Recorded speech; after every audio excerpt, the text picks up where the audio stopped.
Kodagu channel ವಾರ್ತೆಗಳ ಪ್ರಾಯೋಜಕರು Muliya Keshav Bhat and sons, Madikeri, Gonikoppa, Puttur, Bengaluru. Bharati radio house, electronic ಉಪಕರಣಗಳ ಬೃಹತ್ ಮಳಿಗೆ, ಗಣಪತಿ ಬೀದಿ, ಮಡಿಕೇರಿ, ಮುಖ್ಯ ರಸ್ತೆ, Gonikoppal. A2Z supermarket, Vishwamanava double road, Kuvempu Nagar, Mysuru. Wood look furniture, ಪೀಠೋಪಕರಣಗಳ ಬೃಹತ್ ಮಳಿಗೆ, ಆಲ್ವೆಸಲ್ ಟವರ್, ಕೊಯ್ನೂರು ರಸ್ತೆ, ಮಡಿಕೇರಿ.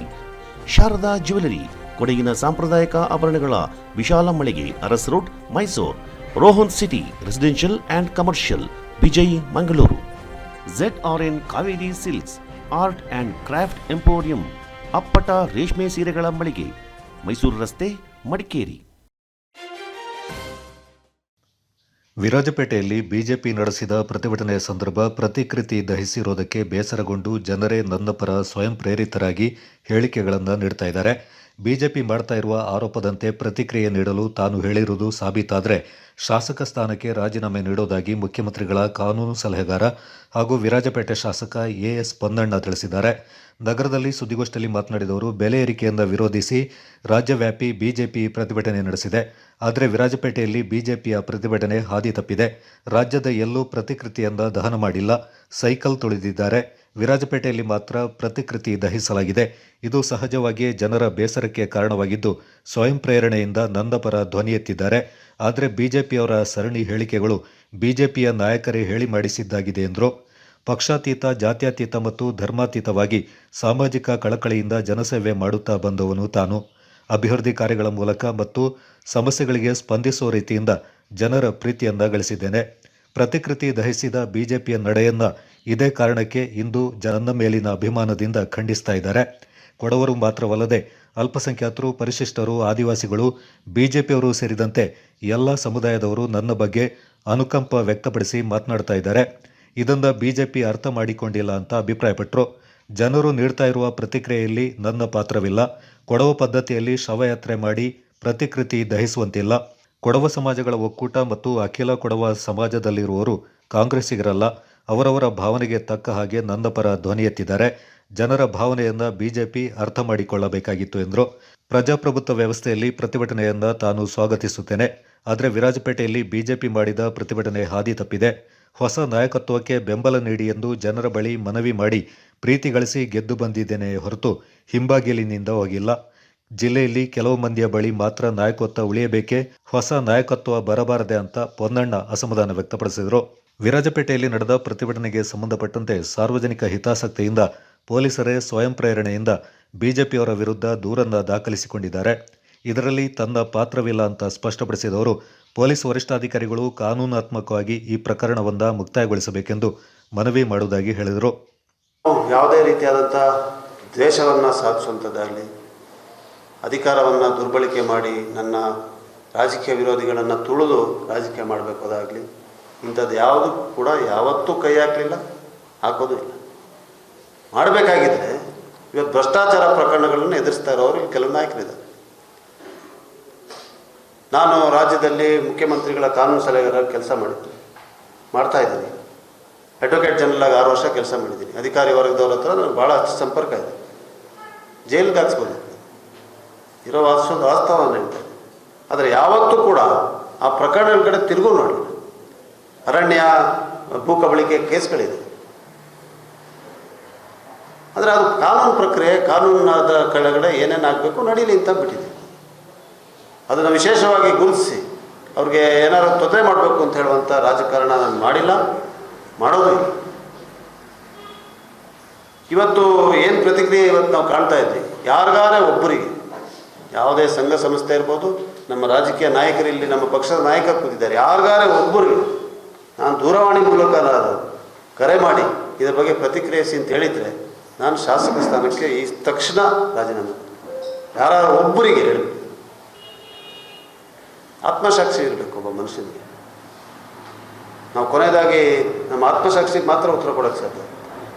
ಆದರೆ ಇವತ್ತು ಅವರೇನು ಸರಣಿ ಪತ್ರಿಕೆ ಗೋಷ್ಠಿಗಳನ್ನು ಮಾಡಿಸ್ತಾ ಇದ್ದಾರೆ ಅವರ ಪಕ್ಷದ ಕಡೆಯಿಂದ, ಅವರಿವ್ರ ಕಡೆಯಿಂದ, ಅದು ಅವ್ರು ಹೇಳಿ ಮಾಡಿಸ್ತಾರೆ. ಮತ್ತು ನಮ್ಮ ಬೆಂಬಲಕ್ಕೆ ಯಾರ್ಯಾರು ಅವರಾಗೇ ನಿಂತರು, ಅವರ ಸ್ವತಂತ್ರವಾಗಿ ಅವ್ರ ಆಲೋಚನೆ ಮಾಡಿ ಏನು ನಿರ್ಣಯಗಳನ್ನು ತಗೊಂಡ್ರು, ಅವ್ರನ್ನ ತಡಿತಾ ಇದೆ. ಈ ಕೆಲಸಕ್ಕೆ ಅವ್ರ ಕೈ ಹಾಕಿ. ನೀವು ಯಾಕೆ ಪುನಃ ನನ್ನ ಪರ ಮಾತಾಡ್ತಾ ಇದ್ದೀರಾ? ನಮಗೆ ಯಾವಾಗ ಇದು ಏನು ದಫನ ಮಾಡೋದು ನಮ್ಮದು, ನಮಗೆ ಪ್ರತಿಭಟನೆ ಮಾಡಿದಾಗ ಯಾಕೆ ಮಾಡಲಿಲ್ಲ? ಈಗ ಯಾರ್ಯಾರಿಗೆ ಯಾವಾಗ ಪ್ರತಿಭಟನೆ ಆದಾಗ ಏನು ಮಾಡಿದ್ರು, ಅದಕ್ಕೆ ಯಾಕೆ ಪ್ರತಿಕ್ರಿಯಿಸಲಿಲ್ಲ ಅಂತ ನಾನು ಉತ್ತರ ಕೊಡೋಕ್ಕಾಗಲ್ಲ, ಯಾರು ಉತ್ತರ ಕೊಡೋಕ್ಕಾಗಲ್ಲ. ಇವತ್ತಿನ ಸಂದರ್ಭ ಅನುಗುಣವಾಗಿ ಜನ ಪ್ರತಿಕ್ರಿಯೆಯನ್ನು ಮಾಡ್ತಾರೆ. ಇವತ್ತಿನ ಸಂದರ್ಭ ಅನುಗುಣವಾಗಿ ಜನರ ಭಾವನೆಗಳು, ಅದಕ್ಕೆ ನಾವು ಗೌರವಿಸ್ಬೇಕು. ಅದರಿಂದ ನಾನು ಯಾರಿಗೂ ಹೇಳಿಲ್ಲ, ಹೇಳೋದು ಇಲ್ಲ. ನಿಮ್ಗೆ ನಿಜ ಹೇಳ್ಬೇಕಂದ್ರೆ 1 ಗಂಟೆ ಮಧ್ಯಾಹ್ನ ನಾನು ಹೆಂಡತಿ ಟೀಚರಾಗಿ ಕೆಲಸ ಮಾಡ್ತಾರೆ, ಅಲ್ಲಿಂದ ಫೋನ್ ಮಾಡಿ ಏನು ಹಿಂಗೆ ಮಾಡಿಬಿಟ್ಟಿದ್ದಾರಲ್ಲ ಅಂತ. ನಾನು ಹೇಳಿದೆ, ಏನು ನೀನು ಚಿಂತೆ ಮಾಡಬೇಡ, ನನಗೇನು ಅವರು ಯಾವುದೋ ಪಾಪ ಹುಲ್ಲಿಗೆ ಇಟ್ಟಿದ್ದಾರೆ, ಬೆಂಕಿ ತೊಂದರೆ ಇಲ್ಲ. ಆದರೆ 6 ಗಂಟೆ 7 ಗಂಟೆ ಮೇಲೆ ನಿಮ್ಗೆ ಗೊತ್ತಾಗುತ್ತೆ ಯಾವ ಥರ ಇದು ಪ್ರತಿಫಲ ಅವ್ರಿಗೆ ಸಿಗ್ತದೆ ಅಂತೇಳಿ ಹೇಳಿದೆ. ಆದರೆ ನಾನು ನಿರೀಕ್ಷೆ ಮಾಡಲಿಲ್ಲ, ಅದಕ್ಕೆ ಮೀರಿ ಜನ ಪ್ರತಿಕ್ರಿಯೆ ಮಾಡಿದ್ದಾರೆ. ಅದನ್ನು ಇವರು ಜನಾಭಿಪ್ರಾಯ ಅಂತ ಒಪ್ಪಬೇಕಲ್ಲ. ಅವ್ರಿಗೆ ಫೋನ್ ಮಾಡೋದು, ಅವ್ರಿಗೆ ಧಮಕಿ ಹಾಕೋದು, ನೀನು ಯಾಕೆ ಹೋದೆ ಅಲ್ಲಿಗೆ, ನೀನು ಯಾಕೆ ಹೋಗ್ತೀನಿ ಅಂತ, ಈ ರೀತಿಯಾಗಿ ಕೆಲಸವನ್ನು ಮಾಡ್ತಾಯಿದ್ರೆ ಇದನ್ನು ದಯವಿಟ್ಟು ತಾವು ನಿಲ್ಲಿಸಿ ಅಂತ ಹೇಳಲಿಕ್ಕೆ ನಿಮ್ಮ ಮೂಲಕ ಹೇಳಲಿಕ್ಕೆ ಬಯಸ್ತಾ ಇದ್ದೀನಿ. ಗೋಷ್ಠಿಯಲ್ಲಿ ಕಾಂಗ್ರೆಸ್ ಜಿಲ್ಲಾಧ್ಯಕ್ಷ ಧರ್ಮಜ ಉತ್ತಪ್ಪ, ವಿಧಾನ ಪರಿಷತ್ನ ಮಾಜಿ ಸದಸ್ಯರಾದ ಶಾಂತಯಂಡ ವೀಣಾ ಅಚ್ಚಯ್ಯ, ಚೆಪ್ಪುಡಿರ ಅರುಣ್ ಮಾಚಯ್ಯ, ಪಕ್ಷದ ಪ್ರಚಾರ ಸಮಿತಿ ಅಧ್ಯಕ್ಷ ಟಿಪಿ ರಮೇಶ್ ಮತ್ತು ಕೆಪಿಸಿಸಿ ಸದಸ್ಯ ಬಿಎಸ್ ರಮನಾಥ್ ಪಾಲ್ಗೊಂಡಿದ್ದರು.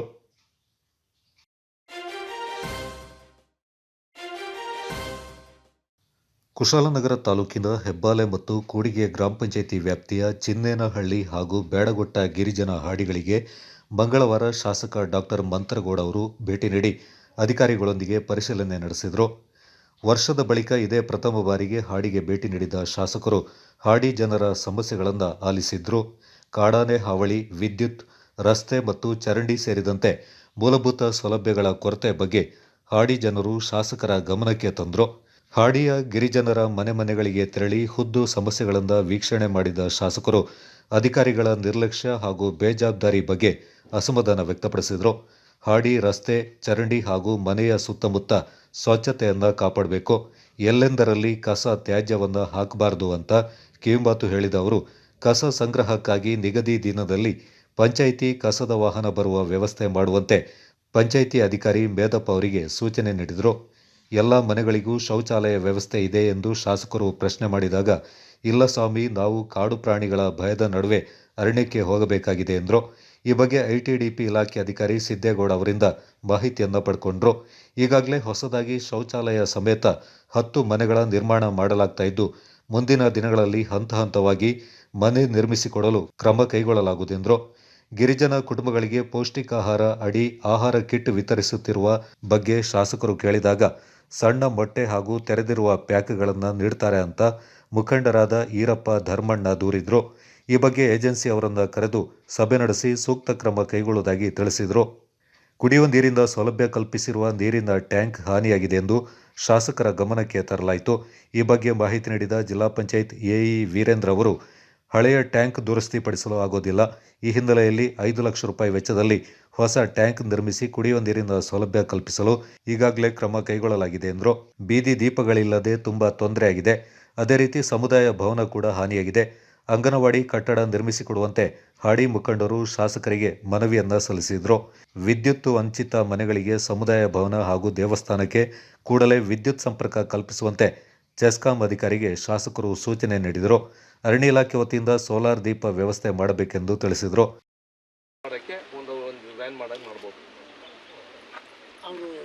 ಸ್ಕೂಲ್ಗೆ ಹೆಬ್ಬಾಲೆಗೆ ಬಿಡಿ, ಹೆಬ್ಬಾಲೆಯಿಂದ ಬೇರೆ ಬೇರೆ ಪಾಯಿಂಟ್ ಅವ್ರು ಅಲ್ವಾ, ಹೆಬ್ಬಾಲೆ SDMC ಒಂದ್ಸಲ ಫೋನ್ ಮಾಡಿ ಪ್ರದೀಪ್ ಅಲ್ಲ ಅವ್ರಿಗೆ ಹೇಳಿ, ಮಕ್ಕಳಿಗೆ ಶಾಲೆಗೆ ಯಾವ ಸ್ಕೂಲ್ಗೆ ಹೋಯ್ತಾವ್ರಮ್ಮ, ಕೂಡಿಗೆ ಎಲ್ಲರೂ ಈ ಕಡೆಯಿಂದ ಹೋಯ್ತಾ ಇದ್ದೀರಾ? ಬಸ್ ಎಲ್ಲಿ ಬರ್ತದೆ? ನಾವು ಅಲ್ಲಿ ಜಂಕ್ಷನ್ ಅಲ್ಲಿ ಲಾಸ್ಟ್ ಅಲ್ವಾ? ಈಗ ನಾವೇನ್ ಮಾಡ್ಬೋದು ಗೊತ್ತಾ, ಇವ್ರಿಗೆ ಇದಂತೂ ಎಕರೆ ಕಳ್ತನ ಆಯ್ತದೆ. ಯಾರು ಇದ್ರೆ ಊರವ್ರಿ ಅಣ್ಣ ಇರಪ್ಪಣ, ಎಷ್ಟೋ ಜನಕ್ಕೆ ಈ BPL ಕಾರ್ಡು ಇಲ್ಲ, ಎಷ್ಟೋ ಜನಕ್ಕೆ ಈ ಫುಡ್ ಕಿಟ್ ಕೊಡ್ತಾ ಇಲ್ಲ. ಈ ಸಂದರ್ಭ ತಹಶೀಲ್ದಾರ್ ಕಿರಣ್ ಗೌರಯ್ಯ, ಕಂದಾಯ ಅಧಿಕಾರಿ ಹರೀಶ್, ತಾಲೂಕು ಗ್ಯಾರಂಟಿ ಅನುಷ್ಠಾನ ಸಮಿತಿ ಅಧ್ಯಕ್ಷ VP ಶಶಿಧರ್, ಕೆಪಿಸಿಸಿ ಕಾರ್ಯದರ್ಶಿ KP ಚಂದ್ರಕಲಾ ಮತ್ತಿತರ ಪ್ರಮುಖರು ಪಾಲ್ಗೊಂಡಿದ್ದರು. ಇವತ್ತು ನಮ್ಮ ಚಿನ್ನನಹಳ್ಳಿ ನಮ್ಮ ಹಾಡಿಗೆ ನಂದು ಏನು ಪ್ರೋಗ್ರಾಮ್ ಪ್ರತಿ ಹಾಡಿ ಭೇಟಿ ಮಾಡಲಿಕ್ಕೆ ನಮ್ಮ ಸಂಬಂಧಪಟ್ಟ ಹಿರಿಯರ ಜೊತೆ ಪ್ಲಸ್ ಸ್ಥಳೀಯವ್ರ ಜೊತೆ ಅಧಿಕಾರಿಗಳ ಜೊತೆ ಇಲ್ಲಿ ಸಂಬಂಧ ಇಲಾಖೆಯವರು ಬಂದು ತಾಲೂಕು ಹೇಳ್ದಂಗೆ ತಹಸೀಲ್ದಾರ್ ಇರ್ಬೋದು, ಫಾರೆಸ್ಟ್ ಡಿಪಾರ್ಟ್ಮೆಂಟ್ ಇರ್ಬೋದು, KEB ಇರ್ಬೋದು, ITDP ಇರ್ಬೋದು, ಅದೇ ರೀತಿಲಿ ಪಂಚಾಯತಿ ನಮ್ಮ PD ಅವರು ಇರ್ಬೋದು, ಎಲ್ಲರೂ ಸೇರಿಕೊಂಡು ಸ್ಥಳೀಯವ್ರ ಜೊತೆ ಒಂದು ಚರ್ಚೆ ಮಾಡೋ ಸಂದರ್ಭದಲ್ಲಿ ನೀವು ಹೇಳ್ದಂಗೆ ಈ ಭಾಗದಲ್ಲಿ ಹೆಚ್ಚಿನ ಸಂಖ್ಯೆಯಲ್ಲಿ ಆನೆನೂ ಕಾಟ ಇರೋದ್ರಿಂದ ಕರೆಂಟ್ ಇರ್ಬೋದು ಪ್ಲಸ್ ಕೆಲವು ಕುಡಿಯೋ ನೀರಿನ ಸಮಸ್ಯೆಗಳು ಹೇಳ್ಕೊಂಡ್ರು.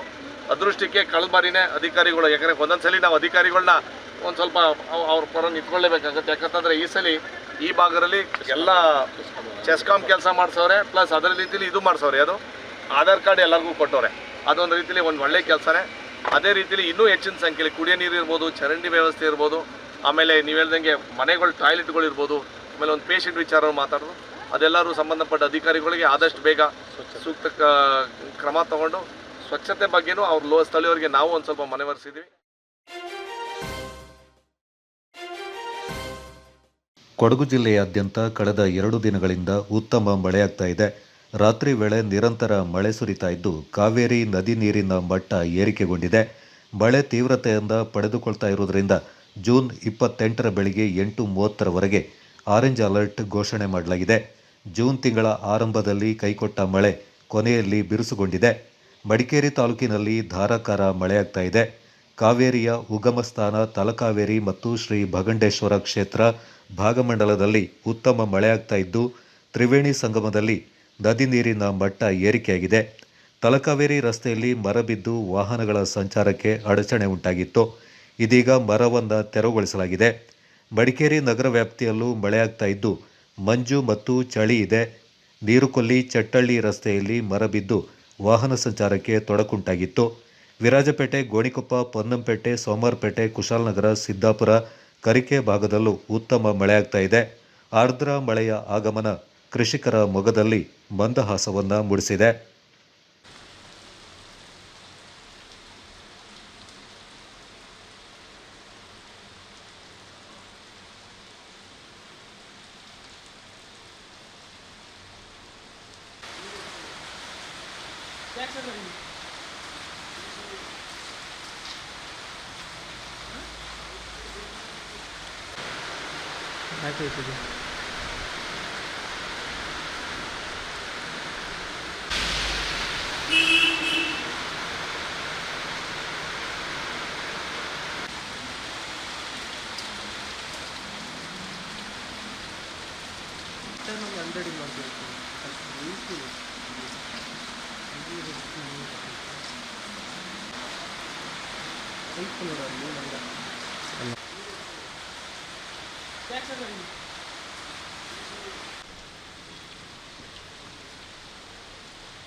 ಬಿಸಿನೆಸ್ ಇನ್ವೆಸ್ಟ್ಮೆಂಟ್ಗೆ ಹೊಸ ಲ್ಯಾಂಡ್ ಮಾರ್ಕ್ ರೋಹನ್ ಸಿಟಿ.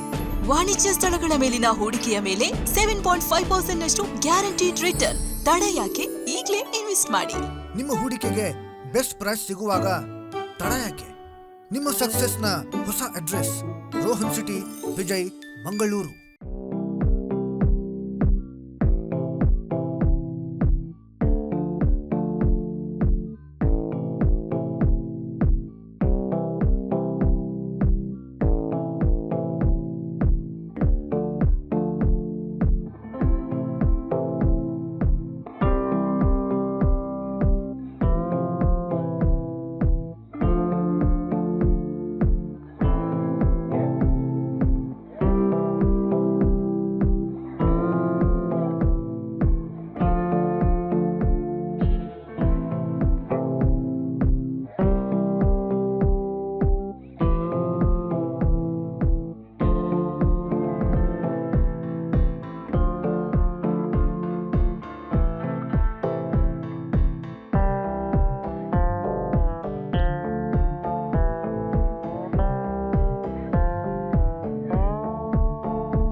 ಪ್ರೀತಿಯ ಸಂಕೇತ, ಅಳಿಯದ ಸಂಬಂಧ. ಮಗುವಿನ ಸೌಂದರ್ಯ ಇದು ಸ್ನೇಹದ ಬಾಂಧವ್ಯ ಒಲವಿನ ಪ್ರತಿಧ್ವನಿ ತಂದಿದೆ ಸಂತಸ ಚಿನ್ನದ ಪ್ರತಿಹನಿ ತಂದಿದೆ ಸಂಭ್ರಮ ಮುಳಿಯ ಜ್ಯೂಸ್ ಕಣ ಕಣದಲು ಆನಂದ ಮುಳಿಯ ಜ್ಯೂಸ್ ಕಣ ಕಣದಲು ಸೌಂದರ್ಯ ಮುಳಿಯ ಜ್ಯೂಸ್ ಕಣ ಕಣದಲು ಆನಂದ ಮುಳಿಯ ಜ್ಯೂಸ್ ಕಣ ಕಣದಲು ಸೌಂದರ್ಯ Mulia Jewels, creating happiness. For learning to be effectual, it needs to be delivered in a convivial environment. Nalanda's majestic and splendid landscape, bordered by evergreen trees and plants, spacious digital classrooms, playfields, hostel facility, tennis and table tennis court, laboratories, mess, confectionery, add testimony for a serene abode of learning. The Nalanda philosophy of holistic education firmly believes that the child is the center of learning. Experience the uniqueness of world-class education at Nalanda. Now, admissions are open. One more opportunity for the student beyond academics to emerge as a leader.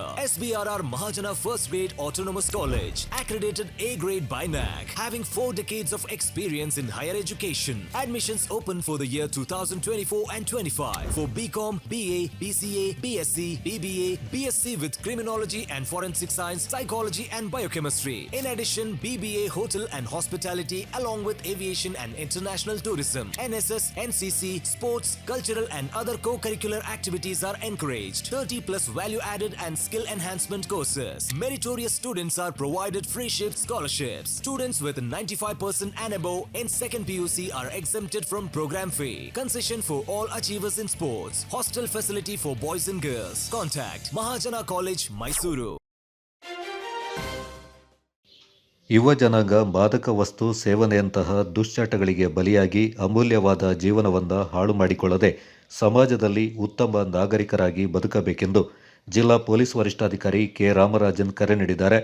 ಜಿಲ್ಲಾ police ಇಲಾಖೆ ವತಿಯಿಂದ ನಗರದ ಕಾವೇರಿ ಹಾಲ್ನಲ್ಲಿ ಬುಧವಾರ ನಡೆದ ಅಂತಾರಾಷ್ಟ್ರೀಯ ಮಾದಕ ವಸ್ತುಗಳ ದುರುಪಯೋಗ ಮತ್ತು ಅಕ್ರಮ ಸಾಗಾಟ ವಿರುದ್ಧ ಅಂತಾರಾಷ್ಟ್ರೀಯ ದಿನಾಚರಣೆ ಕಾರ್ಯಕ್ರಮದಲ್ಲಿ ಪಾಲ್ಗೊಂಡು ಅವರು ಮಾತನಾಡಿದರು. ವಿದ್ಯಾರ್ಥಿಗಳು ಮಾದಕ ವಸ್ತುಗಳಿಂದ ದೂರ ಇರಬೇಕು, ನಾಳೆಯ ಬಗ್ಗೆ ಚಿಂತಿಸಬೇಕು. ಮಾನವನ ಜೀವನ ಅತ್ಯಂತ ಅಮೂಲ್ಯವಾಗಿದ್ದು ಭವಿಷ್ಯದಲ್ಲಿ ಉತ್ತಮ ಗುರಿ ಸಾಧಿಸಲು ನಿರಂತರ ಪ್ರಯತ್ನಿಸಬೇಕೆಂದು ಸಲಹೆ ಮಾಡಿದರು. ಅಕ್ರಮವಾಗಿ ಮಾದಕ ವಸ್ತು ಬಳಕೆ, ಸೇವನೆ, ಸಾಗಾಟದ ವಿರುದ್ಧ ಪೊಲೀಸ್ ಇಲಾಖೆ ಕ್ರಮ ಕೈಗೊಳ್ಳುತ್ತಾ ಇದೆ. ಆ ನಿಟ್ಟಿನಲ್ಲಿ 112ಕ್ಕೆ ಕರೆ ಮಾಡಿ ಮಾಹಿತಿಯನ್ನು ನೀಡುವಂತಾಗಬೇಕೆಂದು ರಾಮರಾಜನ್ ತಿಳಿಸಿದರು. ಒಂದು ಉದಾಹರಣೆ ಹೇಳ್ತೀನಿ. ಈಗ ನಾವು ಇಲ್ಲಿ IPS ಆಗಿ ಬಂದ್ಬಿಟ್ಟಿದ್ದೀವಿ. ಒಂದು 10 ವರ್ಷ ಹಿಂದೆ ಹೋಗೋಣ. 2000 ಒಂದು 13 ವರ್ಷ ಹಿಂದೆ ಹೋಗೋಣ. 2011ರಲ್ಲಿ ನಾನು ಕಾಲೇಜಲ್ಲಿ ಇದ್ದೆ. ಕಾಲೇಜಲ್ಲಿ ಸುತ್ತಮುತ್ತ ಅವನು ಗಾಂಜಾ ಮಾರಾಟ ಮಾಡೋದು, ಬಿಯರ್ ಕುಡಿಯೋದು, ಕರೆಯುವುದು ಎಲ್ಲ ಇರ್ತದೆ. ಎಲ್ಲ ಕಾಲೇಜಲ್ಲಿ ಅವಕಾಶ ಸಿಗ್ತದೆ. ಒಂದು 500 ರೂಪಾಯಿ ಇಲ್ಲಂದ್ರೆ ಬಿಯರ್ ಕುಡಿಯಬಾರ್ದು, 200-250 ಇಲ್ಲಂದ್ರೆ ಗಾಂಜಾ ಪ್ಯಾಕೆಟ್ ಎಲ್ಲಿಯೋ ಒಬ್ಬರು ಸೇರಿಸ್ತಾನೆ. ನಾವು ಬೇಕಂದ್ರೆ ಹೇಳುವಾಗ ಯಾರೋ ಕೊಡುವಲ್ಲಿ ಎಲ್ಲಿಯೇ ಸಿಕ್ಬಿಡ್ತಾನೆ. ಒಂದು 13 ವರ್ಷ ಹಿಂದೆ ನಾನು ಇದೇ ಗಾಂಜಾವನ್ನು ಇಲ್ಲ ಬೇರೆ ಯಾವುದೋ ಮಾದಕ ವಸ್ತುಗಳು, ಯಾವುದೋ ಒಂದು ಆಲ್ಕಹಾಲ್, ಒಂದು ಬಿಯರ್, ಯಾವುದೋ ಒಂದು ಡೆಟಾ ಪ್ಯಾಕೆಟ್ ಇಟ್ಕೊಂಡು ನಾನು ಕುಡ್ಕೊಂಡಿದ್ದೀನಂದ್ರೆ ನಾನು ಇಲ್ಲಿ ಬರೋಕ್ಕಾಗಿರ್ತದ? ಪದವಿ ಪೂರ್ವ ಶಿಕ್ಷಣ ಇಲಾಖೆ ಉಪನಿರ್ದೇಶಕರಾದ ಪುಟ್ಟರಾಜು ಮಾತನಾಡಿ, ಯುವಜನರಲ್ಲಿ ಮಾದಕ ವಸ್ತು ಮತ್ತು ಮಾನವ ಕಳ್ಳ ಸಾಗಾಣಿಕೆ ಹೆಚ್ಚಾಗ್ತಾ ಇದ್ದು ದೇಶದ ಆರ್ಥಿಕ ಮತ್ತು ಸಾಮಾಜಿಕ ವ್ಯವಸ್ಥೆಯ ಮೇಲೆ ತೀವ್ರ ದುಷ್ಪರಿಣಾಮ ಬೀರ್ತಾ ಇದೆ. ಇವುಗಳಿಂದ ಹತ್ತಿಕ್ಕುವುದು ಪ್ರತಿಯೊಬ್ಬರ ಜವಾಬ್ದಾರಿಯಾಗಿದೆ ಎಂದರು. ವಿದ್ಯಾಸಂಸ್ಥೆಗಳಲ್ಲಿ ವ್ಯಾಸಂಗ ಮಾಡ್ತಿರುವ ವಿದ್ಯಾರ್ಥಿಗಳಲ್ಲಿ ಇದರ ಒಂದು ಸೇವನೆಯ ಒಂದು ಪ್ರಮಾಣ ಜಾಸ್ತಿ ಇದೆ. ಅದರಲ್ಲೂ ಈ ಕೊಡಗು ಜಿಲ್ಲೆಯಲ್ಲಿ ಇದರ ಒಂದು ಮಾರಾಟ ಮತ್ತು ಉಪಯೋಗಿಸುವಂಥ ಒಂದು ಚಟುವಟಿಕೆಗಳು ಭಾಳ ಹೆಚ್ಚು ಇದೆ. ಹಾಗಾಗಿ ಈ ಒಂದು ಇದರಿಂದ ಆಗುವಂಥ ಒಂದು ದುಷ್ಪರಿಣಾಮಗಳ ಬಗ್ಗೆ ಈ ಯುವ ಜನತೆಗೆ ಒಂದು ಅರಿವನ್ನು ಮೂಡಿಸಬೇಕು. ಮತ್ತು ಇದರಿಂದ ಈಗ ಒಂದು ಸೇವನೆ ಮಾಡೋದ್ರಿಂದ ಆರೋಗ್ಯ ಕೆಡುವುದರ ಜೊತೆಗೆ ಅವರ ಒಂದು ವೈಯಕ್ತಿಕ ಜೀವನ ಕೂಡ ಹಾಳಾಗ್ತದೆ. ಶಾಲಾ ಶಿಕ್ಷಣ ಮತ್ತು ಸಾಕ್ಷರತಾ ಇಲಾಖೆ ಉಪನಿರ್ದೇಶಕ ಸಿ ರಂಗಧಾಮಪ್ಪ, ಡಿವೈಎಸ್ಪಿ ಮಹೇಶ್ ಕುಮಾರ್, ಪೌರಾಯುಕ್ತ ವಿಜಯ್, ಕ್ಷೇತ್ರ ಶಿಕ್ಷಣಾಧಿಕಾರಿ ದೊಡ್ಡೇಗೌಡ, ಸದಾಶಿವ ಪಲ್ಲೇದ್, ಅಂಬೇಕಲ್ ನವೀನ್, ರವೀಂದ್ರ ರೈ ಮತ್ತಿತರರು ಈ ಸಂದರ್ಭ ಪಾಲ್ಗೊಂಡಿದ್ದರು. ಇದೇ ಸಂದರ್ಭ ಪ್ರಬಂಧ ಸ್ಪರ್ಧೆ ಮತ್ತು ಚಿತ್ರಕಲೆ ಸ್ಪರ್ಧೆಯಲ್ಲಿ ವಿಜೇತರಿಗೆ ಬಹುಮಾನಗಳನ್ನು ವಿತರಣೆ ಮಾಡಲಾಯಿತು. ಕಲಾವಿದ ರಾಜು ಮತ್ತು ತಂಡದವರಿಂದ ಮಾದಕ ವಸ್ತುಗಳ ದುಷ್ಪರಿಣಾಮಗಳ ಕುರಿತು ಬೀದಿ ನಾಟಕವೊಂದು ಪ್ರದರ್ಶನ ಮಾಡಲಾಯಿತು.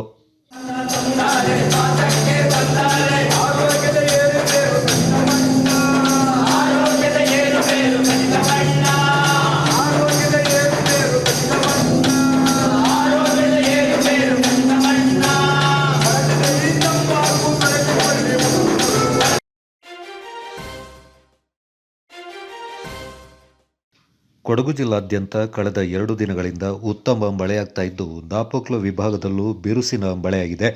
ದಾಪಕ್ಲು ವ್ಯಾಪ್ತಿಯಲ್ಲಿ ಮಂಗಳವಾರ ಮತ್ತು ಬುಧವಾರ 5 ಇಂಚಿಗೂ ಅಧಿಕ ಮಳೆ ಸುರಿದಿದೆ. ಭಾರೀ ಮಳೆಯಿಂದಾಗಿ ಎಮ್ಮೆಮಾಡು ಗ್ರಾಮ ಪಂಚಾಯಿತಿ ವ್ಯಾಪ್ತಿಯ ಕೂರುಳಿ ಗ್ರಾಮದಲ್ಲಿ ಮನೆಯ ಮುಂಭಾಗದ ತಡೆಗೋಡೆ ಕುಸಿದು ಅಪಾರ ನಷ್ಟ ಸಂಭವಿಸಿದೆ. ಎಮ್ಮೆಮಾಡು ಕೂರುಳಿ ಪರಮು ಗ್ರಾಮದ ನಿವಾಸಿ ಕೆಎಚ್ ಖಾಲಿದ್ ಎಂಬವರ ಮನೆಯ ಮುಂಭಾಗದಲ್ಲಿ ಅಳವಡಿಸಿದ್ದ ತಡೆಗೋಡೆ ಮಂಗಳವಾರ ರಾತ್ರಿ ಸುರಿದ ಭಾರೀ ಮಳೆಗೆ ಕುಸಿದಿದ್ದು ಅಪಾರ ನಷ್ಟ ಸಂಭವಿಸಿದೆ. ಸ್ಥಳಕ್ಕೆ ನಾಪಕ್ಲು ಕಂದಾಯ ಪರಿವೀಕ್ಷಕ ರವಿಕುಮಾರ್ ಭೇಟಿ ನೀಡಿ ಪರಿಶೀಲನೆ ನಡೆಸಿದ್ದಾರೆ. ಮಂಗಳವಾರದಿಂದ ನಾಪಕ್ಲು ಪಟ್ಟಣ ಸೇರಿದಂತೆ ಈ ವಿಭಾಗದ ನೆಲಜಿ, ಕಕ್ಕಬ್ಬೆ, ಬಲ್ಲಮಾವಟಿ, ಕೊಳಕೇರಿ, ಕೈಕಾಡು, ಬೇತು, ಕೊಟ್ಟಮುಡಿ, ಚೆರಿಯಪರಮು, ಎಮ್ಮೆಮಾಡು ಸೇರಿದಂತೆ ವಿಭಾಗದ ಹಲವು ಗ್ರಾಮಗಳಿಗೆ ಉತ್ತಮ ಮಳೆಯಾಗಿದೆ. ನಾಪಕ್ಲು ಬಳಿಯ ಬಲಮುರಿ ಗ್ರಾಮದ ಕಾವೇರಿ ನದಿಯ ಸಣ್ಣ ಸೇತುವೆ ಪ್ರವಾಹದಿಂದ ಮುಳುಗಡೆಗೊಂಡಿದೆ. ಜೂನ್ ತಿಂಗಳ ಆರಂಭದಲ್ಲಿ ಕೈಕೊಟ್ಟ ಮಳೆ ತಿಂಗಳ ಕೊನೆಯಲ್ಲಿ ಬಿರುಸು ಪಡ್ಕೊಂಡಿದೆ. ಬುಧವಾರ ಬೆಳಗಿನಿಂದಲೂ ಮಳೆ ಬಿರುಸಿನಿಂದ ಮುಂದುವರೆದಿದೆ. ಮಳೆಯಿಂದಾಗಿ ನಾಪೋಕ್ಲು ವಿಭಾಗದ ಕಾವೇರಿ ನದಿ ಸೇರಿದಂತೆ ವಿವಿಧ ನದಿ, ಹಳ್ಳ ಕೊಳ್ಳಗಳಲ್ಲಿ ನೀರಿನ ಮಟ್ಟ ಏರಿಕೆಯಾಗಿದೆ. ಕೊಡಗು ಚಾನಲ್ ವರದಿ ಜಕರಿಯಾ, ನಾಪೋಕ್ಲು.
ಕಾಂಗ್ರೆಸ್ ಸರ್ಕಾರದ ಆಡಳಿತದಲ್ಲಿ ತೆರಿಗೆ ಹೆಚ್ಚಳದಿಂದ ದಿನನಿತ್ಯ ಬಳಸುವ ವಸ್ತುಗಳ ಬೆಲೆಗಳು ಗಗನಕ್ಕೇರಿದ್ದು ಜನರು ಸಂಕಷ್ಟದಲ್ಲಿದ್ದಾರೆ.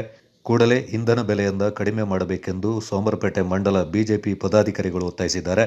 ಸೋಮರಪೇಟೆ ಪತ್ರಿಕಾ ಭವನದಲ್ಲಿ ಸುದ್ದಿಗೋಷ್ಠಿಯಲ್ಲಿ ಮಾತನಾಡಿದ ವಕ್ತಾರ ಕಂಟಿ ಕಾರ್ಯಪ್ಪ, ಬಿಟ್ಟಿ ಭಾಗ್ಯಗಳಿಂದ ರಾಜ್ಯದ ಬೊಕ್ಕಸ ಖಾಲಿಯಾಗ್ತಾ ಇದ್ದು ಆರ್ಥಿಕವಾಗಿ ದಿವಾಳಿ ಆಗ್ತಾ ಇರುವುದರಿಂದ ಜನರ ಮೇಲೆ ತೆರಿಗೆ ಬರೆ ಹಾಕಲಾಗ್ತಾ ಇದೆ. ಗ್ಯಾರಂಟಿ ಹೆಸರಿನ ಬಿಟ್ಟಿ ಭಾಗ್ಯಗಳಿಂದ ಜನರ ತೆರಿಗೆ ಹಣವನ್ನು ವಿನಿಯೋಗಿಸಬಾರದು. ಬೆಲೆ ಏರಿಕೆಯನ್ನು ವಿರೋಧಿಸಿ ವಿರಾಜಪೇಟೆಯಲ್ಲಿ ನಡೆದ ಪ್ರತಿಭಟನೆಯಲ್ಲಿ ಅಲ್ಲಿಂದ ಶಾಸಕರು ಮತ್ತು ಮುಖ್ಯಮಂತ್ರಿಗಳ ಕಾನೂನು ಸಲಹೆಗಾರರ ಪ್ರತಿಕೃತಿ ದಹನ ಮಾಡಲಾಗಿದೆ. ಇದನ್ನು ವೈಯಕ್ತಿಕವಾಗಿ ತೆಗೆದುಕೊಳ್ಳಬಾರದು. ಈ ವಿಷಯದಲ್ಲಿ ಜಾತಿಯನ್ನು ತಂದು ಕೆಲವರು ಪ್ರಚೋದನೆ ಮಾಡ್ತಾ ಇರುವುದು ಖಂಡನೀಯವೆಂದರು. ಏನು 2,000 ರೂಪಾಯಿ ತಿಂಗಳಿಗೆ ಬರುತ್ತೆ, ಮತ್ತೆ ಈ ಕರೆಂಟ್ ಬಿಲ್ ಆಗಿರ್ಬೋದು, ಬಸ್ ಆಗಿರ್ಬೋದು, ಇದನ್ನ ಒಂದು ಸರಿಪಡಿಸಲಿಕ್ಕೋಸ್ಕರ ಒಂದಷ್ಟು ಸಾಲ ಮಾಡಿ ಅವರೊಂದು ಬಡ್ಜೆಟ್ ಮಾಡಿದ್ರು. ಅದು ಕೂಡ ಆ ಸಾಲದ ಹೊರೆ ಕೂಡ ಕರ್ನಾಟಕದ ಒಂದು ಜನತೆಯ ಮೇಲೆ ಬಿದ್ದಿರ್ತದೆ. ಇದು ಏನಂದ್ರೆ ಇವರ ಪಕ್ಷದ ಕಾರ್ಯಕ್ರಮ ಅಷ್ಟೇ. ಪಕ್ಷದ ಕಾರ್ಯಕ್ರಮ. ಅವರು ಇಡೀ ದೇಶದಲ್ಲಿ ಕಾಂಗ್ರೆಸ್ ನೆಲಕಚ್ಚಿರುವಂತಹ ಒಂದು ಸಂದರ್ಭದಲ್ಲಿ ಇನ್ನೇನು ಕಾಂಗ್ರೆಸ್ ಇಲ್ಲ, ಮುದ್ದೆ ಹೋಯಿತು ಅಂತ ಹೇಳುವಂತ ಸಂದರ್ಭದಲ್ಲಿ ಕಾಂಗ್ರೆಸ್ ಅನ್ನ ಉಳಿಸ್ಲಿಕ್ಕೋಸ್ಕರ ಇವರು ಈ ಬಿಟ್ಟಿ ಭಾಗ್ಯಗಳು, ಉಚಿತ ಯೋಜನೆಗಳನ್ನ ತಂದ್ಬಿಟ್ಟು ಹೇಗಾದ್ರೂ ಮಾಡಿ ನಾವು ಆಡಳಿತ ಹಿಡಿಬೇಕು. ಇವರು ಬೇರೆ ಯಾವುದೇ ರೀತಿ ಆರ್ಥಿಕತೆ ಬಗ್ಗೆ ಚಿಂತೆ ಮಾಡಲಿಲ್ಲ, ಏನು ಮಾಡಲಿಲ್ಲ. ಅವರಿಗೆ ಬೇಕಾಗಿದೆ ಆಡಳಿತ ಅಷ್ಟೇ. ಸೊ ಹಾಗಾಗಿ ಏನ್ ಮಾಡಿದ್ರು, ಆಡಳಿತ ಹಿಡಿಯೋಕ್ಕೋಸ್ಕರ ಆ ಒಂದು ಗ್ಯಾರಂಟಿಗಳನ್ನ ತಂದು ಅದನ್ನ ಜನನ ನಂಬಿಸಿ ಅದನ್ನ ಮಾಡಿದ್ರು. ಅದನ್ನ ಮತ್ತೆ ಅವರು ಬೇರೆ ಕೂಡ ನಡೀತು. ಹಾಗೆ ವಿರಾಜ್ಪೇಟಲ್ಲಿ ಕೂಡ ನಡೀತು, ಮಡಿಕೇರಿಯಲ್ಲಿ ಕೂಡ ನಡೀತು. ವಿರಾಜ್ಪೇಟಲ್ಲಿ ನಡೆಯುವಂತ ಒಂದು ಸಂದರ್ಭದಲ್ಲಿ ಏನು ಮಾನ್ಯ ಮುಖ್ಯಮಂತ್ರಿಯಾದ ಸಿದ್ದರಾಮಯ್ಯ ಅವರಿರ್ಬೋದು, ಡಿ ಕೆ ಶಿವಕುಮಾರ್ ಉಪಮಂತ್ರಿಗಳಿರ್ಬೋದು, ಹಾಗೆ ಎಸ್ ಮೋಹನ್ ಅವರು, ಸಿದ್ದರಾಮಯ್ಯನವರ ಏನು ಸಲಹೆಗಾರರು ಹಾಗೂ MLA ಇದ್ದಾರೆ ವಿರಾಜ್ಪೇಟೆ ತಾಲೂಕು, ಇವರ ಒಂದು ಪ್ರತಿಕೃತಿ ದಹನ ಮಾಡಿದ ಬಗ್ಗೆ ತೀವ್ರ ಟೀಕೆಗಳು ಕೆಲವೊಂದು ಸಂಘಟನೆಗಳು ಹಾಗೂ ಈ ಒಂದು ಕಾಂಗ್ರೆಸ್ಸಿನ ಈ ಮಗು MLA ಅವರ ಆಪ್ತ ವಲಯದಲ್ಲಿ ಒಂದು ಕೇಳಿ ಬರುತ್ತೆ. ಮಂಡಲ ಅಧ್ಯಕ್ಷ ML ಗೌತಮ್, ಮಂಡಲ ಪ್ರಧಾನ ಕಾರ್ಯದರ್ಶಿಗಳಾದ ಮೋಕ್ಷಿತ್ ರಾಜು, ದರ್ಶನ್ ಜೋಯಪ್ಪ, SR ಸೋಮೇಶ್ ಪಾಲ್ಗೊಂಡಿದ್ದರು. NIIPUC is committed to providing a dynamic educational experience and aims at empowering entrepreneurship.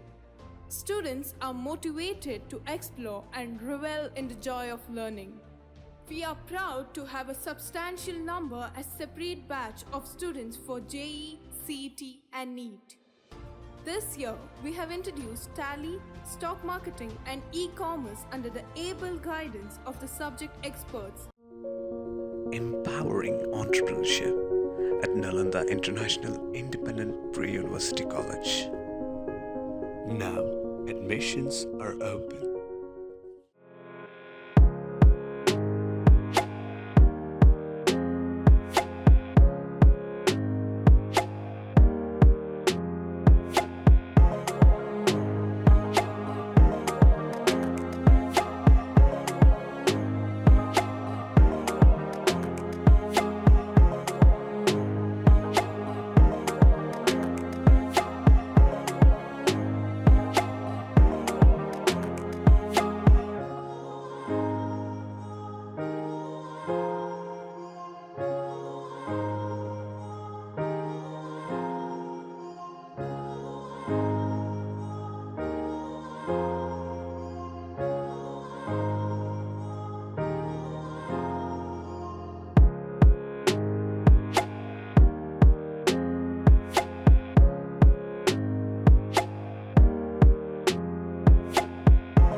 Shining senses in your life. Desirable designs gives you treasured memory. Sharda Jewelers.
Coorg blood foundation Karnataka ಘಟಕದ 3ನೇ ವಾರ್ಷಿಕೋತ್ಸವದ ಅಂಗವಾಗಿ June 27ರಂದು ಮಡಿಕೇರಿಯಲ್ಲಿ ರಕ್ತದಾನ ಶಿಬಿರ ನಡೆಯಲಿದೆ ಎಂದು ಕೊಡಗು ಜಿಲ್ಲಾ ಕಾರ್ಯನಿರತ ಪತ್ರಕರ್ತರ ಸಂಘದ ಅಧ್ಯಕ್ಷೆ ಬಿಆರ್ ಸವಿತಾ ರೈ ತಿಳಿಸಿದ್ದಾರೆ.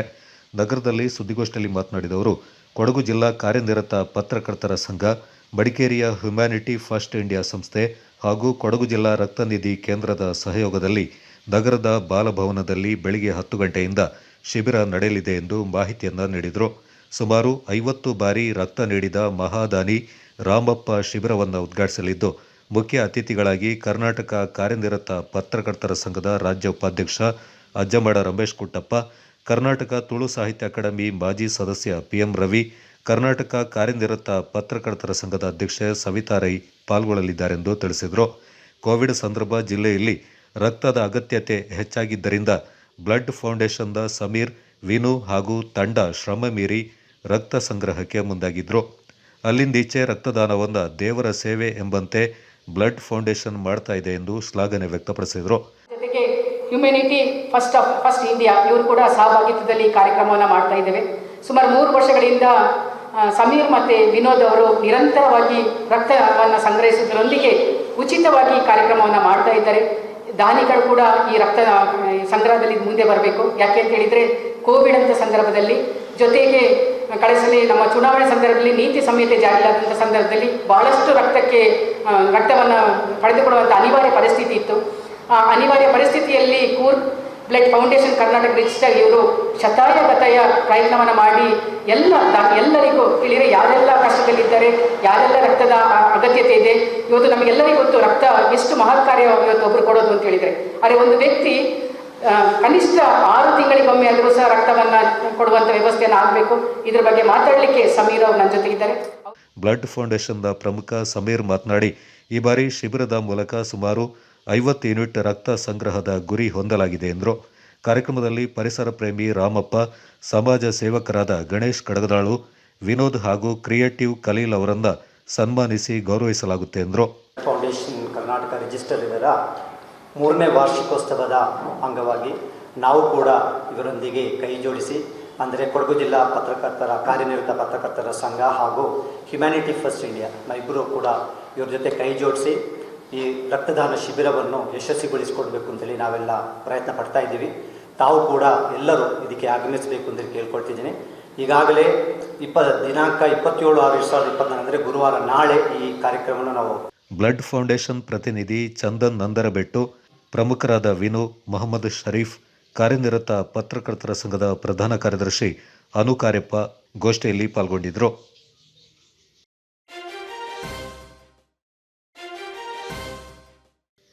ಮುಖ್ಯಮಂತ್ರಿಗಳ ಕಾನೂನು ಸಲಹೆಗಾರ ಹಾಗೂ ವಿರಾಜಪೇಟೆ ಶಾಸಕ ಎಎಸ್ ಪೊನ್ನಣ್ಣ ಅವರ ಪ್ರತಿಕೃತಿ ದಹಿಸಿದ ಬಿಜೆಪಿ ಕ್ರಮ ಖಂಡನೀಯವೆಂದು ಕರ್ನಾಟಕ ದಲಿತ ಸಂಘರ್ಷ ಸಮಿತಿ ಅಸಮಾಧಾನ ವ್ಯಕ್ತಪಡಿಸಿದೆ. ನಗರದಲ್ಲಿ ಸುದ್ದಿಗೋಷ್ಠಿಯಲ್ಲಿ ಮಾತನಾಡಿದ ಸಂಘಟನೆಯ ಜಿಲ್ಲಾ ಸಂಚಾಲಕ ಎಚ್ಎಲ್ ದಿವಾಕರ್, ಶಾಸಕ ಎಎಸ್ ಪೊನ್ನಣ್ಣ ಅವರು ಪಕ್ಷಾತೀತ ಮತ್ತು ಜಾತ್ಯತೀತವಾಗಿ ಜನರ ಸಮಸ್ಯೆಗಳಿಗೆ ಸ್ಪಂದಿಸ್ತಾ ಇದ್ದಾರೆ. ಅಲ್ಲದೆ ವಿವಿಧ ಅಭಿವೃದ್ಧಿ ಕಾರ್ಯಗಳನ್ನು ಸಕಾಲದಲ್ಲಿ ಮಾಡ್ತಾ ಇದ್ದಾರೆ. ಬಡವರಿಗೆ ಅಗತ್ಯವಿರುವ ಮೂಲಭೂತ ಸೌಲಭ್ಯವನ್ನು ಕಲ್ಪಿಸಿಕೊಡ್ತಾ ಇದ್ದಾರೆ. ಸಾಮಾನ್ಯ ಕಾರ್ಯಕರ್ತರ ಕರೆಗೂ ಸ್ಪಂದಿಸುವ ಮೂಲಕ ಮಾನವೀಯತೆ ಮೆರೆದಿದ್ದಾರೆ. ಹೀಗಿರುವಾಗ ಬಿಜೆಪಿ ಮಂದಿ ಕೇವಲ ಮತಕ್ಕಾಗಿ ಜನರ ದಿಕ್ಕು ತಪ್ಪಿಸುವ ಕೆಲಸ ಮಾಡ್ತಾ ಇದ್ದಾರೆ ಎಂದು ಆರೋಪಿಸಿದರು. ಕಾಂಗ್ರೆಸ್ ಸರ್ಕಾರ ಪೆಟ್ರೋಲ್ ಮತ್ತು ಡೀಸೆಲ್ ಬೆಲೆ ಹೆಚ್ಚು ಮಾಡಿರುವುದಕ್ಕೆ ಬಡವರಿಗೆ ಹಾಗೂ ಕೂಲಿ ಕಾರ್ಮಿಕರಿಗೆ ತೊಂದರೆಯಾಗಿದೆ ಎಂದು ಹೇಳುತ್ತಿರುವ ಬಿಜೆಪಿ ಮಂದಿ, ಕಳೆದ 10 ವರ್ಷಗಳ ಬಿಜೆಪಿ ನೇತೃತ್ವದ ಕೇಂದ್ರ ಸರ್ಕಾರ ಪೆಟ್ರೋಲ್, ಡೀಸೆಲ್, ಅಡುಗೆ ಅನಿಲ, ಗೊಬ್ಬರ ಸೇರಿದಂತೆ ಅಗತ್ಯ ವಸ್ತುಗಳ ಬೆಲೆಯನ್ನು ದ್ವಿಗುಣಗೊಳಿಸಿದೆ. ಈ ಬಗ್ಗೆ ಯಾಕೆ ಬಿಜೆಪಿ ಮಂದಿ ಮಾತನಾಡ್ತಾ ಇಲ್ಲ ಅಂತ ಪ್ರಶ್ನೆ ಮಾಡಿದರು. ಪೆಟ್ರೋಲ್ ದರ 3 ರೂಪಾಯಿ, ಡೀಸೆಲ್ ದರ ಹೆಚ್ಚುವರಿ ಆಗಿದೆ ಅಂತೇಳಿ ಪ್ರತಿಭಟನೆ ಮಾಡಿದ್ದಾರೆ. ನಮ್ಮದು ಮಾಡಿದ್ರಲ್ಲಿ ಏನೂ ಇದಿಲ್ಲ, ಯಾಕಂದರೆ ಅದು ಹೆಚ್ಚುವರಿ ಆಗಿದ್ದರಿಂದ ಮಾಡಿದ್ರೆ ಅವರ ಡ್ಯೂಟಿ ಅದು. ಆದರೆ ಆ ಸಂದರ್ಭದಲ್ಲಿ ನಮ್ಮ ಕೊಡಗಿನ ಜನಪ್ರಿಯ ಶಾಸಕರಾದಂಥ ಸನ್ಮಾನ್ಯ ಶ್ರೀ ಪೊನ್ನಣ್ಣ ಮತ್ತು ಮಂತ್ರಿಗಳು ಇವರು ಕೊಡಗು ಜಿಲ್ಲೆಯಲ್ಲಿ ಬಂದು 1 ವರ್ಷದಲ್ಲಿ ಹೆಚ್ಚು ಜನಪ್ರಿಯತೆಯನ್ನು ಗಳಿಸಿದಂಥ ವ್ಯಕ್ತಿ. ಅವರ ಪ್ರತಿಕೃತಿಯನ್ನು ದಾನ ಮಾಡಿರೋದು ನಾವು ಕರ್ನಾಟಕ ದಲಿತ ಸಂಘದ ವತಿಯಿಂದ ತೀವ್ರವಾಗಿ ಖಂಡಿಸ್ತೀವಿ. ಯಾಕೆಂದರೆ ಕೊಡಗು ಜಿಲ್ಲೆಯಲ್ಲಿ ಹಲವಾರು ಶಾಸಕರು ಬಂದೋಗಿದ್ದಾರೆ. ಆದರೆ ಈ ಶಾಸಕರು ತುಂಬ ಒಂದು ಜನಪ್ರಿಯತೆಯನ್ನು ಗಳಿಸಿದ್ದಾರೆ. ಯಾಕಂದರೆ ನಾನು ಪೊನ್ನಣ್ಣವ್ರು ನೋಡಿದ್ದೆ. ಕೊಡಗು ಜಿಲ್ಲೆಯಲ್ಲಿ ಮಳೆ ಹಾನಿ ಮತ್ತು ಕೊರೋನಾ ಸಂದರ್ಭದಲ್ಲಿ ಅವ್ರಿಗೆ ಯಾವುದೇ ಅಧಿಕಾರ ಇರಲಿಲ್ಲ. ಅಂಥ ಸಂದರ್ಭದಲ್ಲಿ ಬಡವರ ಮನೆಗಳಿಗೆ ಹೋಗಿ ಸಾವಿರಾರು ಕಿಟ್ಟುಗಳನ್ನು ಕೊಟ್ಟಂಥ ವ್ಯಕ್ತಿ ಅವರು. ಮತ್ತು ಯಾವುದೇ ಬಡವರು ತೊಂದರೆ ಆದಾಗ ಅವರ ಗಮನಕ್ಕೆ ಬಂದಾಗ ಅವರು ಕೂಡಲೇ ಸ್ಪಂದಿಸಿ ಅವರಿಗೆ ಯಾವ ರೀತಿ ಕೈಲಾದ ಸಹಾಯ ಮಾಡಬೇಕು ಅದನ್ನ ಮಾಡ್ತಾ ಬಂದಂಥ ವ್ಯಕ್ತಿ. ಗೋಷ್ಠಿಯಲ್ಲಿ ಸಮಿತಿಯ ವಿಭಾಗೀಯ ಸಂಚಾಲಕ ಎನ್ ವೀರಭದ್ರಯ್ಯ ಹಾಗೂ ಜಿಲ್ಲಾ ಸಂಘಟನಾ ಸಂಚಾಲಕ ಎಚ್.ಎಲ್. ಕುಮಾರ್ ಪಾಲ್ಗೊಂಡಿದ್ದರು.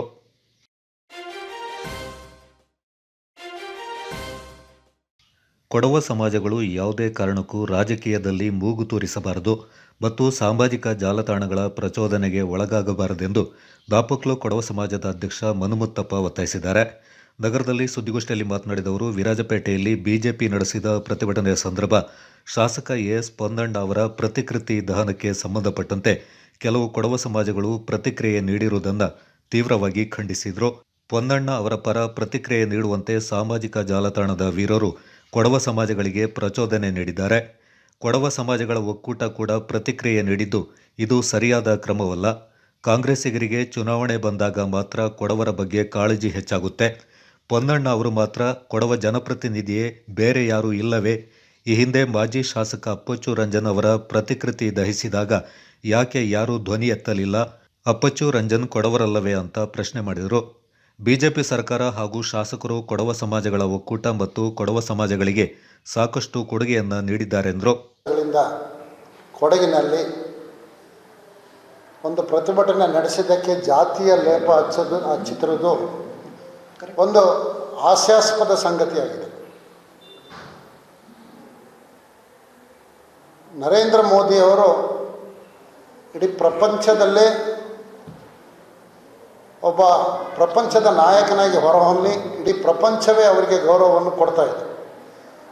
ಆದರೆ ಅವರ ಪ್ರತಿಕೃತಿಗೆ ಹಿಂದೆ ಇದೆ ಮುಖ್ಯಮಂತ್ರಿಯವರು ಡಿ.ಕೆ. ಶಿವಕುಮಾರ್ ಅವರು ಶವಯಾತ್ರೆಯನ್ನು ನಡೆಸಿದರು. ಪ್ರತಿಭಟನೆ ಒಂದು ಭಾಗದವಾಗಿ ಅವರು ನಡೆಸಿದ್ದಾರೆ. ಆದರೆ ಮೋದಿಯವರು ಒಬ್ಬ ಪ್ರಶ್ನಾತೀತ ನಾಯಕ. ಕೊಡಗು ವಿಶೇಷವಾಗಿ ಕೊಡಗು ಯಾವಾಗಲೂ BJPಗೆ ಬೆಂಬಲ ವ್ಯಕ್ತಪಡಿಸ್ತಾ ಬಂದಿದೆ. ಅದು ಮೊನ್ನೆ ಲೋಕಸಭೆ ಚುನಾವಣೆಯಲ್ಲಿ ಸಮೇತ ವ್ಯಕ್ತವಾಗಿದೆ. ಈ ಸಂದರ್ಭದಲ್ಲಿ ನರೇಂದ್ರ ಮೋದಿಯವರಿಗೂ ಸಮೇತ ನಮ್ಮ ಒಂದು ಅಭಿಮಾನ, ಅನುಕಂಪ ಅವ್ರ ಮೇಲೆ ಇದೆ. ಅವಾಗ ನಮಗೇನು ನೋವಾಗಲಿಲ್ವಾ? ಆದರೆ ಮೊನ್ನೆ ಪೊನ್ನಣ್ಣನವರ ಡಿ.ಕೆ. ಶಿವಕುಮಾರ್. ಸೋಮವಾರಪೇಟೆ ಕೊಡವ ಸಮಾಜದ ಅಧ್ಯಕ್ಷ ಅಭಿಮನ್ಯು ಕುಮಾರ್ ಮಾತನಾಡಿ, ಪ್ರತಿಭಟನೆಗಳು ನಡೆದಾಗ ಪ್ರತಿಕೃತಿ ದಹನ ಮಾಡುವುದು ಸಹಜ. ಅದನ್ನೇ ದೊಡ್ಡದು ಮಾಡಿ ಜಾತಿ ರಾಜಕೀಯ ಮಾಡುವುದು ಕೆಲವು ಕೊಡವ ಸಮಾಜಗಳು ಹೇಳಿಕೆ ನೀಡ್ತಾ ಇರುವುದು ಸರಿಯಲ್ಲವೆಂದರು. ಇವತ್ತಿನ ಕಾರ್ಯಕ್ರಮದಲ್ಲಿ ಇವತ್ತಿನ ಈ ಸುದ್ದಿಗೋಷ್ಠಿ ಯಾಕೆ ಮಾಡ್ತಾ ಇದ್ದೀವಿ ಅಂತ ಹೇಳಿದ್ರೆ, ಕೆಲವು ಕಡೆ ಮೊನ್ನೆ ನಡೆದಂಥ ಪ್ರತಿಕೃತಿ ದಹನದ ಬಗ್ಗೆ ಪ್ರೊಟೆಸ್ಟ್ ಸಂದರ್ಭದಲ್ಲಿ ಕೊಡವರೆಲ್ಲರೂ ಕೂಡ, ಕೊಡ ಸಮಾಜಗಳೆಲ್ಲವೂ ಕೂಡ ಪೊನ್ನಣ್ಣನ ಪರವಾಗಿದೆ ಅಂತ ಹೇಳೋ ರೀತಿಯಲ್ಲಿ, ಕಾಂಗ್ರೆಸ್ನ ಪರವಾಗಿದೆ ರೀತಿಯಲ್ಲಿ ಅಲ್ಲಲ್ಲಿ ಹೇಳಿಕೆ ಬರುವುದನ್ನು ನಾವು ಗಮನಿಸ್ತೇವೆ. ಪ್ರಜಾಪ್ರಭುತ್ವದಲ್ಲಿ ಪ್ರತಿಭಟನೆ, ಪ್ರತಿಕೃತಿ ದಾನ ಮಾಡ್ತಕ್ಕಂಥದ್ದು ಎಲ್ಲವೂ ಕೂಡ ಸರ್ವಸಾಮಾನ್ಯ, ಎಲ್ಲ ಕಡೆ ನಡೀತಾ ಇರ್ತದೆ.